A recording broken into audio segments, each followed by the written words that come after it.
Welcome to Employing Differences, a conversation about exploring the collaborative space between individuals. I'm Karen Gimnig. And I'm Paul Tevis. Each episode, we start with a question and see where it takes us. This week's question is, when to give trust? Trust. Now that's an interesting term, and I think one of the challenges is when we use a term without really digging into what we mean by it. So what might we mean by trust in terms of this question today? I think trust has to do with vulnerability.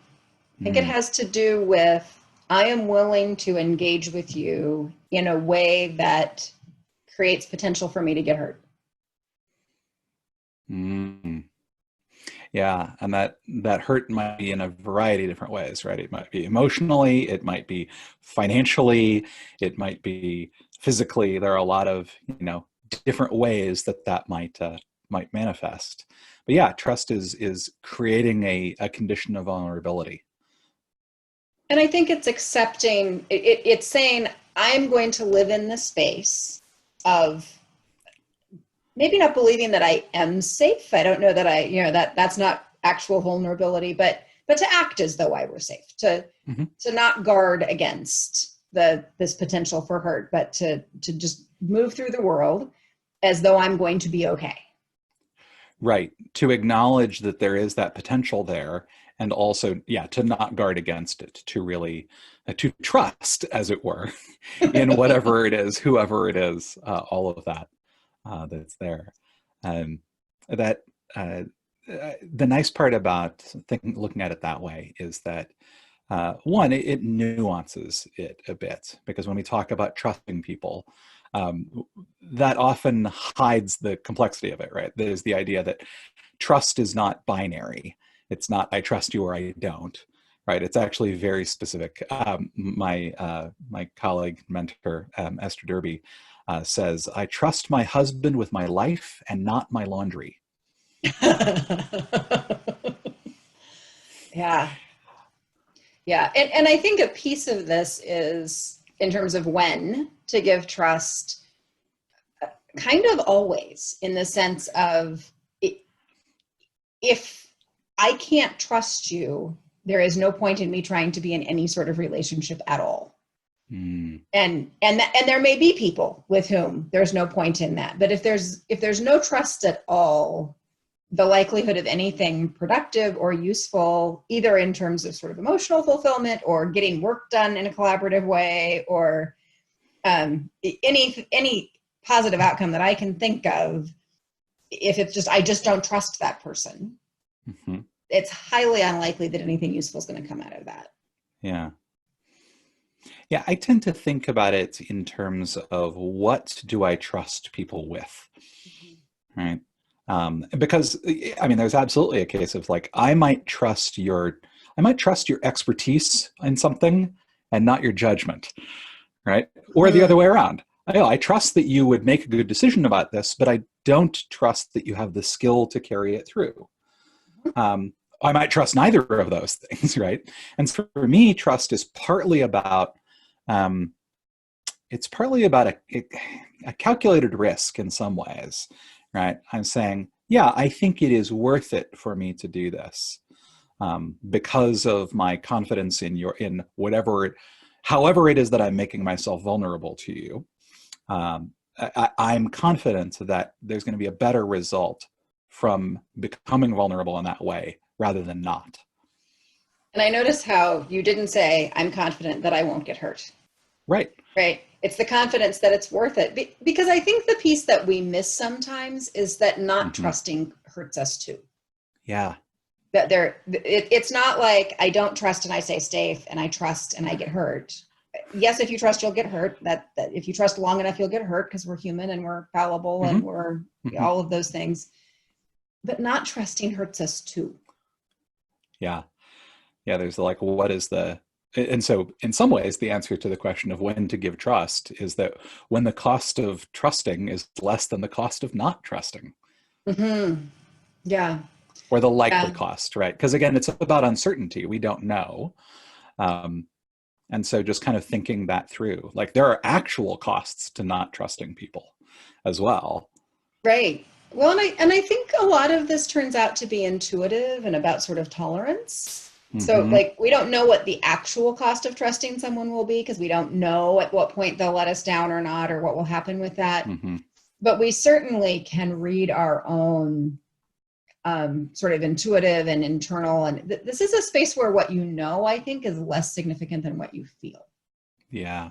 And if you can hang out in a space and tolerate and be not entirely comfortable, because vulnerable is never entirely comfortable, but reasonably comfortable, reasonably productive in that space, then it's probably a safe bet. Not safe, Yeah. but reasonable. Yeah. And so it's a good bet. A Um, good bet. and and much like any sort of betting or decision making, calculus, like we all have our own sort of set points and risk factors and tolerance for that kind of stuff. And I think it can be really useful to sort of start to notice, like, when am I not wanting to give trust? What is at risk? What is it about this particular situation, this particular thing, this particular person that is causing me to do that calculus differently than I might have otherwise? I have noticed. So, for example, I tend to operate with high degrees of trust with a lot of people. Um, it's sometimes to my detriment. Like there are absolutely times where I have trusted someone to do something, or I've given them the chance to do it, and then that's not worked out well. And I've found that I'm more willing to do that when the consequences of it going badly only come back to me, as Mm-hmm. opposed to where I started to notice is I've been in some situations where I've been in a leadership position in a group, and then someone asked, "Can I take this thing on?" Or that's the subtext. They might not use those words, right? And other people have said, "You don't want this person to do it," and and I've said, and I've often been at the point where I will say, "I want to give this person a chance," and where that gets me in trouble is when, if it doesn't come through, it actually affects more than just me, where I start to recognize I can't trust this person on behalf of everybody else, right? All of the people who will be impacted by this also need to trust that person in order for me to be able to sign off on it, for me to be able to go ahead with that. That was a painful lesson to learn.